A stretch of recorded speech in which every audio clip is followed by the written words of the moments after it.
the legendary place, man. Well, that sign says it all. Yeah. We're not doing much. So cool, man. Yeah.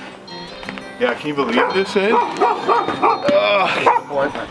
See you, man. Yeah, see you. We knew it was the place. My place. Yeah, your place. Yeah. Hey, nice to meet you. Nice to meet you too, man. So if you don't know these guys, you may recognize them from the show. Was it To Catch a Predator? Was that what you were on? No, Naked and Afraid. Naked and Afraid. That's it. Yes. Yeah. No, we were on the show alone, season 4. Season 4? Yeah, yeah. I had to go. It was a season where I had to find Ted, and then which was very interesting. Then we had to survive together, but we managed to actually win. We're still here. We're still alive. Yeah, exactly. Yeah. The bank is coming. There's not like, I mean, there's a lot going on there now with all the flooding. So it's like, let's go to the dam. Like, cool. LCBO's flooded. You know, like that's like the thing going on there, right? Yeah.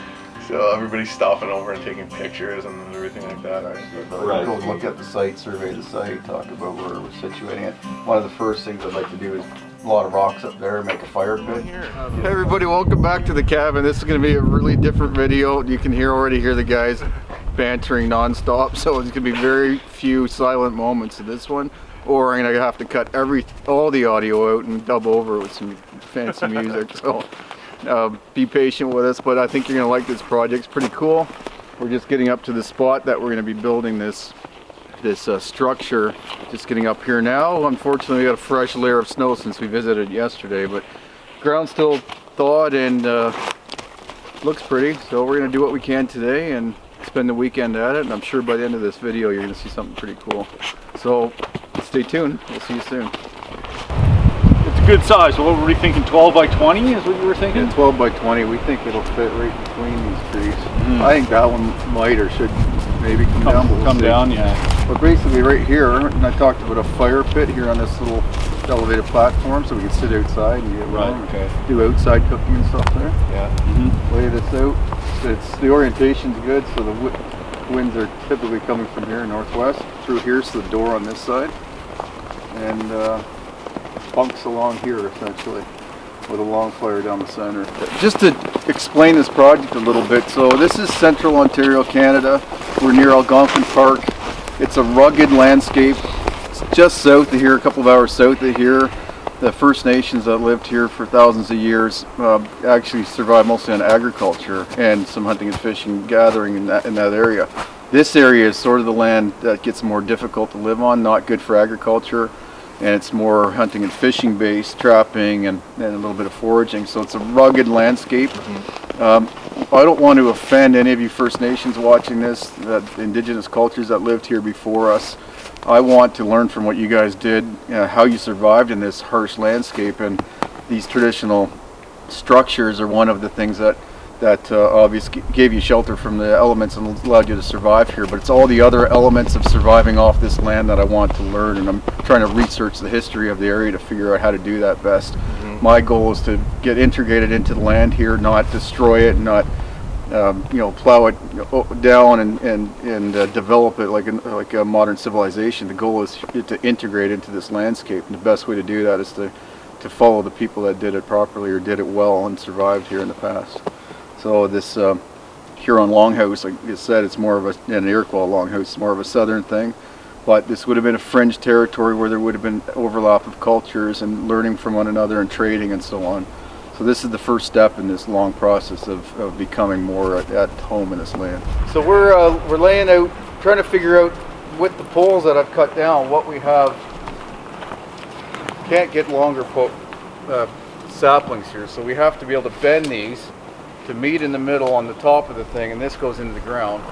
So what's the dimensions of the longhouse from here to the center, which is where Doug's holding the end of this pole? That's going to end up being the center of the thing, because then we'll do the same going that way. So right now, let's see what this is, just roughly to the tree from me. No, the tree. We want this tree? Yeah. This tree here? Inside, just the black, what's that, your thumb there, left thumb? You got 112, so 9'4". It's 9 feet to this side. Yeah, so you got 8 feet, right? You don't need 8 feet. No, but I don't know if I can get much more bend this way. Yeah. Out of this base. So I'd go your way a little bit more. be less stress on the pole at the bend here Yeah. of these. Yeah, It's now like this. We could leave the pole holes open and still play with it once we have our Oh, not put the thing, not put put the the cross beams. member in and keep it fluid. That cross member determines how high these outside walls are. You don't want a 6-foot post with 6'5" guys going through it. So you want your walls to be at least 7 feet high on the outside, even if they are canted, at least 7 feet sticking out of the ground. So that you've got clearance, because then you can have these poles, cross members coming across your whole shelter 3 times at least.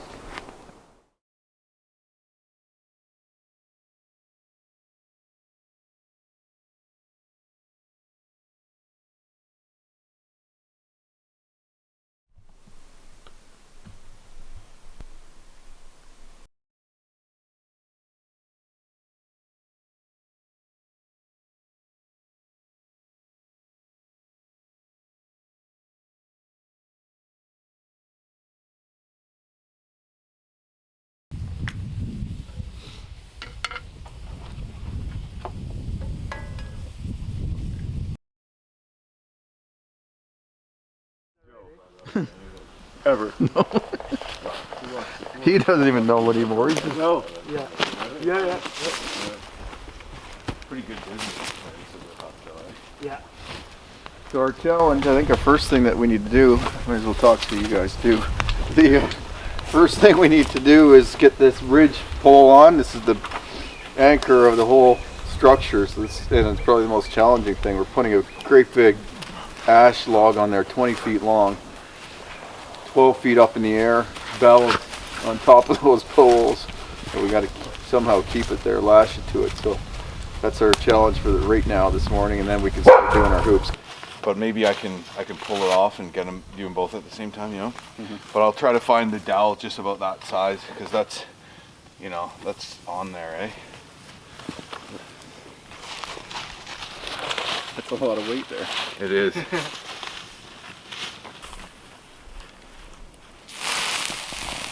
Picture is so good. Just want to skin the turkey and eat it. Yeah, it would.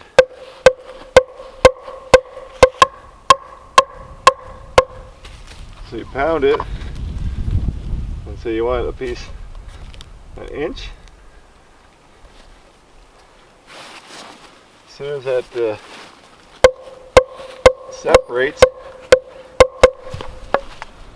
once you get it started,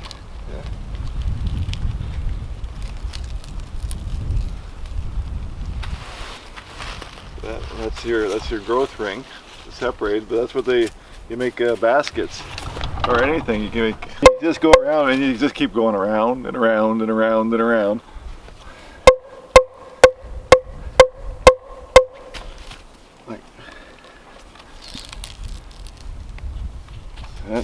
So that where it's not pounded, Yeah. it doesn't separate. You have to bruise it to separate the layers.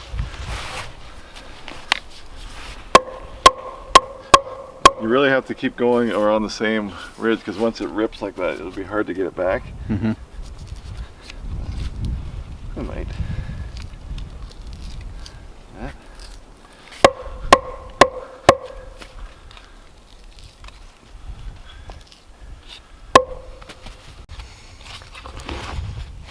And then there again, my goodness, Yeah, right. tie that together.